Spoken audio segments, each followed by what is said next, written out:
Hello guys, welcome to my channel.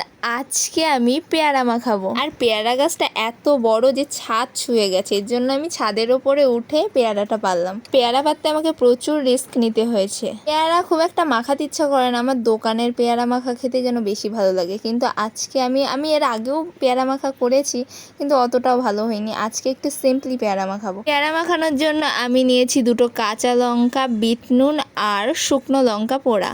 আসলে আমার মনে হয়েছে শুকনো লঙ্কা পোড়া দিলে না বেশি সুন্দর লাগে খেতে, যেন ফ্লেভারটা দারুণ আসে। মাঝখানে অনেক দিন ভিডিও বন্ধ ছিল, প্রায় 4 মাস ভিডিও বন্ধ ছিল।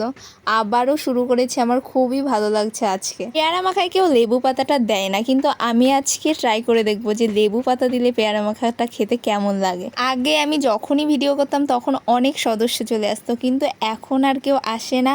জাস্ট আমি আর এই 2টো বোনও তো থাকবেই ওরা। তো দেখা হচ্ছে নেক্সট ভিডিওয়। বাই।